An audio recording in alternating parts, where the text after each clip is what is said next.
Njombe. Na leo hii duniani kote tunasherehekea siku ya misitu duniani.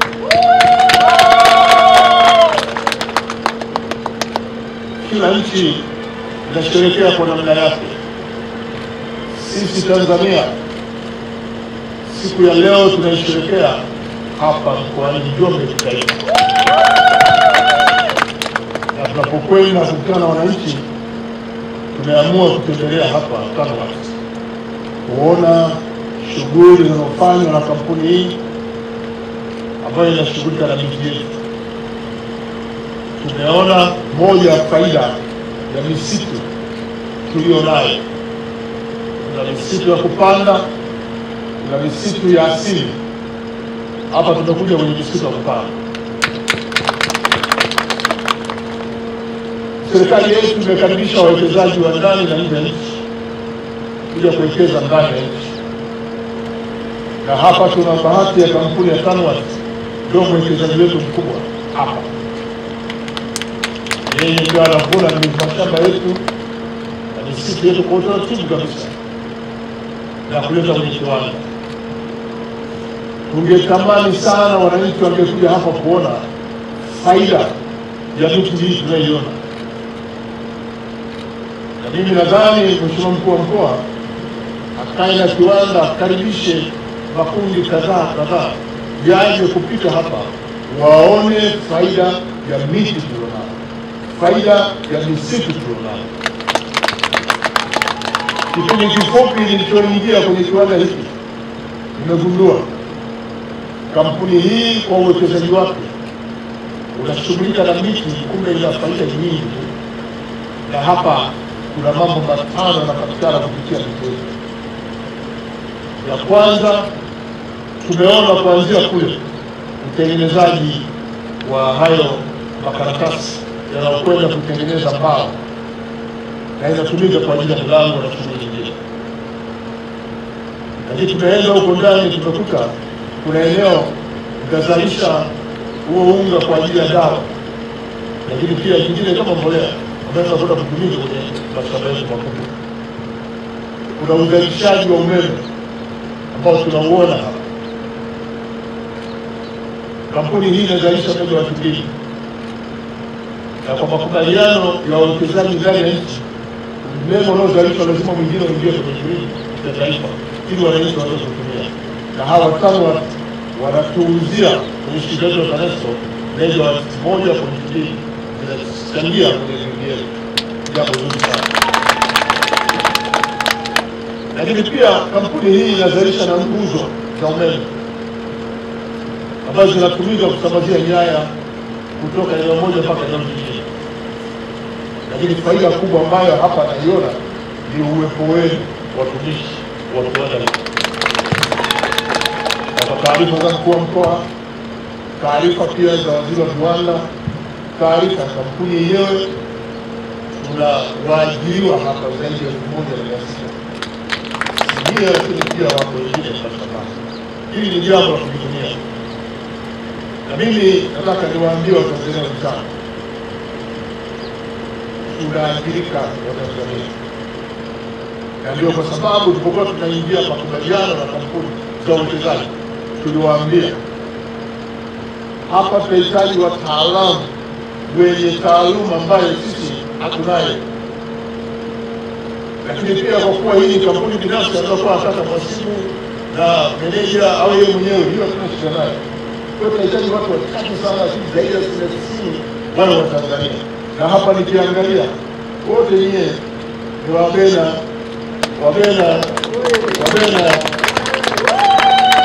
manake ni wa Tanzania. Hii ni jambo muhimu sana. Kwa hiyo ni faida nyingine kwamba tunapokaribisha wawekezaji tunalenga kwa ajili ya kutoa ajira kwa Watanzania. Sasa nyie mmepata bahati ya kuanzilisha kuajiriwa, endeleeni kuonyesha weledi kwenye utumishi wenu. Fanyeni kazi kwa uaminifu, fanyeni kazi kwa uadilifu, lakini muonyeshe uwajibikaji. Kitendo cha kuyatimiza haya matatu mnatengeneza ushawishi kwa hawa kuwekeza zaidi na wafanya hao kuwa mabalozi kwa wengine waliobaki huko kama Tanzania mpya.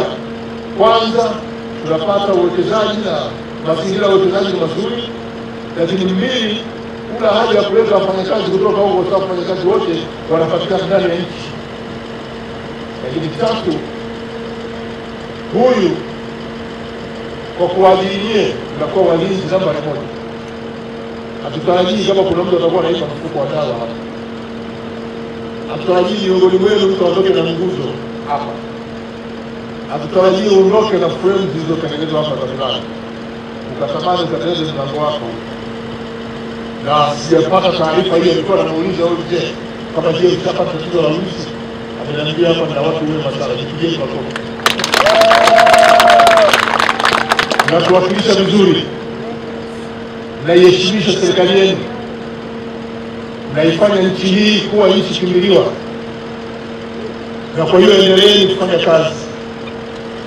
Yeye na mabalozi wazuri kwa wenzetu ambao bado hajapata ajira hapa. Tumfanye huyu apate faida ili apanue kiwanda, wengine waje pia.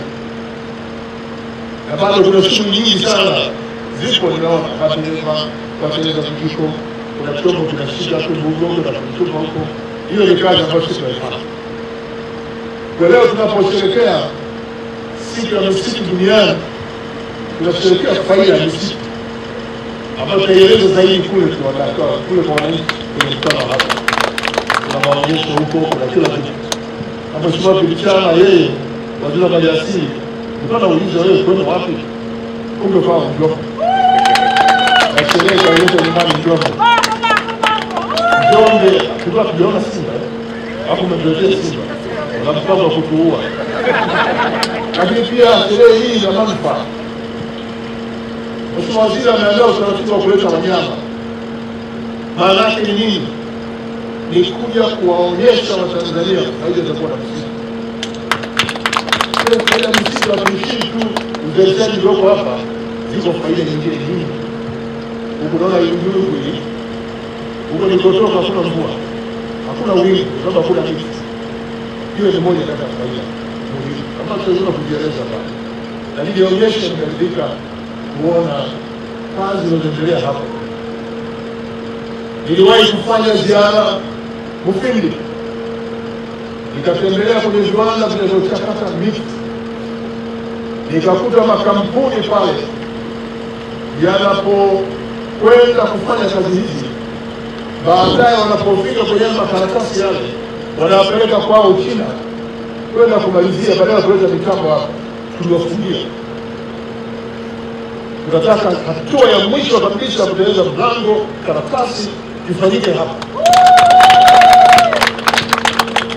Na tulikaa kwenye meza tukaongezea muda ili walete mitambo, na wakishindwa kuleta mitambo ile, na mwisho ilikuwa ni mwezi Disemba mwaka jana, naamini wizara ya viwanda itakuwa imechukua hatua, wizara ya maliasili itakuwa imechukua hatua kwamba kama ameshindwa kuleta mtambo huo asimame na hiyo mali ailete hapa kama imaliziwe, wanapomaliziaji ufanye ndani ya nchi ili tupate mitambo hapa, ilete nafasi za kuajiri wengine zaidi wafanye kazi huko, lakini biashara ifanyike ndani ya nchi. Hayo ndio malengo ya serikali. Kwa Mheshimiwa Mkuu wa Mikoa, kwenye mikoa hii naona mkuu wa mkoa Njombe, wa Iringa na Songwe wenye viwanda vya aina hii, tunataka hatua ya mwisho uzalishaji ifanyike ndani ya nchi. Lazima tukubaliane nao, tuweke masharti, na naibu waziri wa viwanda ichukue hii, hakikisha uzalishaji wa miti mpaka hatua ya mwisho inafanyika ndani ya nchi. Tunatengeneza fursa za kufanya biashara ndani, kama ataka kuuza nje auze lile zao la mwisho kabisa ambalo sisi tutapata kodi kwa kupeleka kitu nje. Maana ile kodi inaweza kukabiliwa huko, kwa sababu uzalishaji na thamani ya kinachopatikana sisi tukijue, anakijua yeye, tunapata hasara kwenye miti ambayo sisi tunaipanda, kwenye miti ambayo sisi tunailea, kwenye miti ambayo sisi tunaiona, kwenye miti ambayo tumempa fursa ya kuivuna kwa utaratibu. Huu ndio msimamo wa serikali. Kwa hiyo ndugu watumishi, wana Njombe, tuendelee kuitunza miji yetu, misitu yetu, ituletee faida ambazo serikali inasimamia. Tumeweka sheria nzuri kabisa kanuni nzuri za matumizi ya misitu. Kwa hiyo nimeona hatua hii inaendelea hapa, lakini wataalamu wa Tanzania muendelee kushauri, je, kuna hatua gani nyingine ambayo inaweza kufanya na kiwanda hiki kwa elimu kubwa kabisa mtu huu, na baada hapo anaweka sasa sawa akisema utulie umeme Tanzania isimee. Sasa anamwagia makofi mengi huko, mtu anapata maji kabisa na ndio anafanya ya kiroba. Baada hapo Mheshimiwa Waziri Mkuu wa Jamhuri ya Muungano wa Tanzania sasa utazindua kile kibao pale tayari kwa kuanza shughuli kubwa kabisa ya upandaji wa miti. Naomba turudi nyuma kidogo kwa sababu kwanza mbili tatu makofi mengi kabisa. Mti huu umepandwa tarehe 21 mwezi wa 3 2025 na Mheshimiwa Kassim Majaliwa mbunge waziri mkuu wa Jamhuri ya Muungano wa Tanzania. Jina la Kiswahili mtangazi, jina la kifundi la Samakaya Asoseka. Kwa kutengeneza mbele yako kwa waziri mkuu tunafundisha kwa vitendo 100% ya mafunzo yetu. Na serikali imetusaidia kupata teknolojia za kisasa zinazotusaidia sisi kuchakata rasilimali za mazao ya misitu na kutengeneza thamani mbalimbali ambazo zinafunza kubwa sana ndani ya nchi yetu na nje ya nchi. Ujuzi huu ni muhimu sana kwa vijana waweze kuajirika na kujiajiri. Karibu sana Mheshimiwa Waziri Mkuu.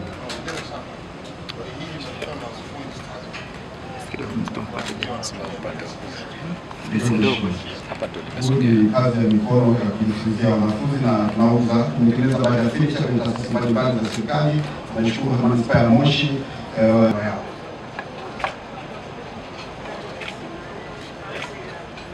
halipo sehemu nyingine yoyote. Ukifika pale unaiona Afrika kwa chini. Kwa hiyo ni sehemu ambayo watalii wengi wanakwenda. Na kwa sasa hivi wakala wa huduma za misitu tulianza na mwaka 2020 ndio tulianza utalii. Lakini tulikuwa na watalii 49,000 wanatembelea maeneo yetu. Lakini mpaka sasa kwa mwaka, lakini mpaka sasa tuna watalii 289,000 wanaotembelea maeneo yetu. Kipindi cha Januari mpaka Machi mpaka sasa kuna watalii takriban ni kama 100,000. Mwaka huu wameongezeka kidogo, ni kama 100,000, wameongezeka kidogo, lakini mapato kwa mwaka yameongezeka kufikia milioni 1.5. Na unakuta kwamba maeneo hayo watu wengi sana wanapenda kwenda maeneo ya msituni, kwenda kutembea na kupumzika, kwa sababu maeneo ambayo kidogo yametulia, yana utulivu mkubwa, hasa watu wazee wanapenda sana kwenda maeneo hayo.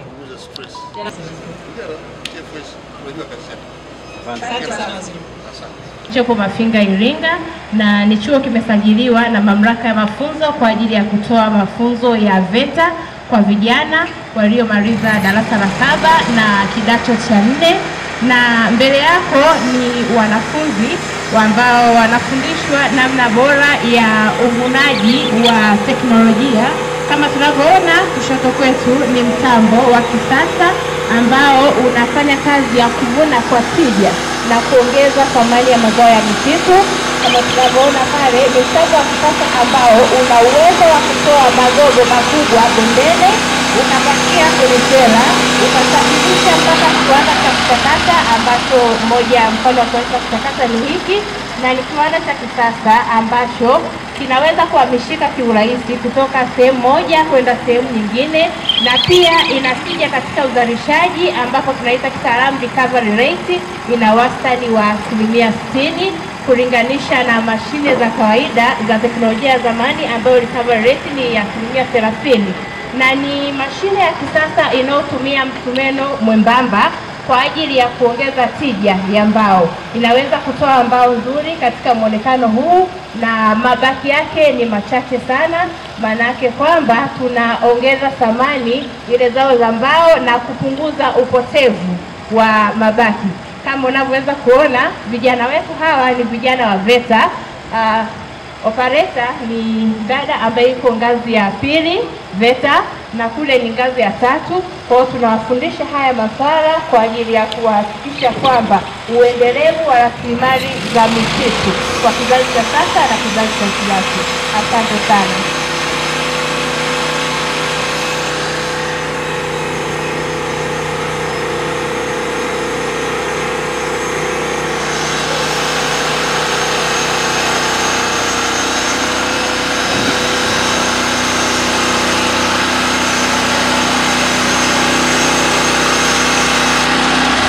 megawati 2, na walichofanya megawati 1.2 wameingiza kwenye TANESCO. Kwa hiyo umeme tunaotumia saa hizi huu pia mwingine unatoka pale TANWAT.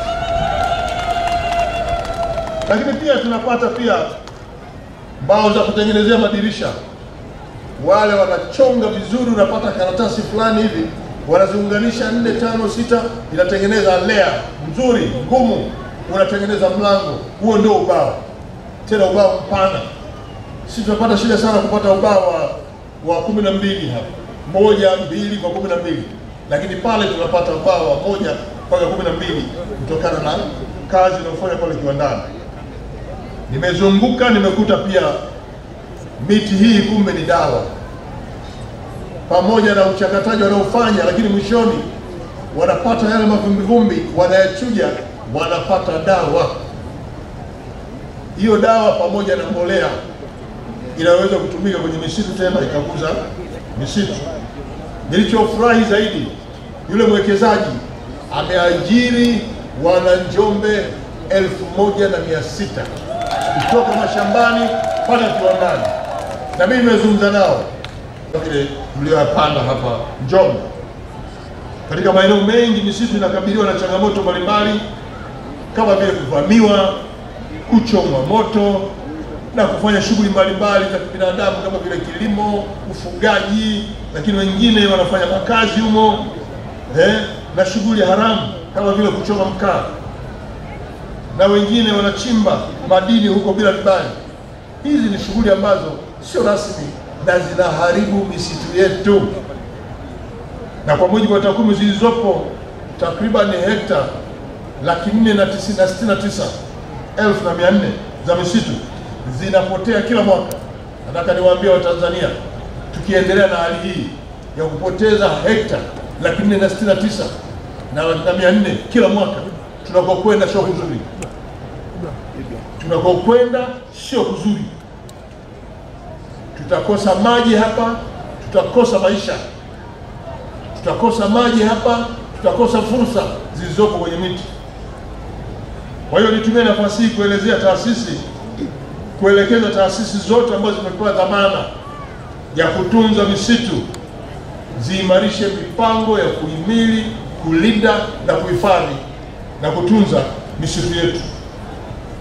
Wizara katika hili, simamieni taasisi zenu, TFS na wengine wote waisimamie. Kwenye halmashauri zile kamati za maliasili na mazingira zisimamie jambo hili la utunzaji wa maeneo haya. Ndugu wananchi, serikali na yenyewe ina mkakati wa kuhifadhi misitu kupitia TFS, inafanya kazi hiyo mzuri sana, na nilipopita kwenye mabanda nimepokea maelezo mazuri tu kutoka TFS namna wanavyohifadhi mazingira kwenye maeneo yetu. Lakini misitu hii ambayo inatupa ajira inasaidia sana kuondoa idadi ya vijana ambao hawajapata ajira kupata kazi kwenye maeneo mbalimbali ya viwanda vinavyochakata misitu. Maelekezo haya yote yapo kwenye ilani ya Chama cha Mapinduzi. Inatutaka Watanzania tuhakikishe kwamba tunalinda mazingira yetu, na Chama cha Mapinduzi kimeagiza serikali kupitia sura 69 au ibara 69 na ibara ndogo ya G ambayo imeeleza kwamba serikali ni lazima iwe na programu mbalimbali za upandaji miti na ufugaji nyuki ili kutunza mazingira na kuongeza kipato kwa wananchi wa taifa. Haya yote yanatekelezwa. Mmesikia namna ambavyo tunafanya, na tunawasihi wananchi kuwa wadau nambari 1 kwenye uhifadhi wa mazingira. Sisi serikali tunashirikiana na sekta binafsi, wako hapa, lakini pia tunao wadau wa maendeleo ambao pia tunawatumia hawa katika kuchukua hatua mbalimbali kukabiliana na changamoto zilizopo kwenye uharibifu wa mazingira. Moja, tunafanya kazi ya kutenga na kuhifadhi kisheria maeneo yote yenye misitu kwa lengo la kulinda mazingira na uharibifu uliopo. 2, kuanzisha kampeni ya kupanda miti kila mwaka.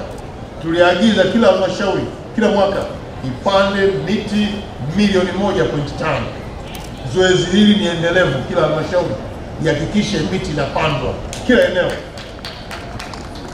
Lakini tunahitaji pia kuanzisha kampeni ya Tanzania Kijani ambayo pia ilizinduliwa na Mheshimiwa Dr. Philip Isdor Mpango, makamu wa rais, ashalizindua mpango huu Dodoma, na tunaendelea karibu nchi nzima na kuwaambia wananchi umuhimu wa kuwa na misitu na upandaji miti kwenye maeneo yetu.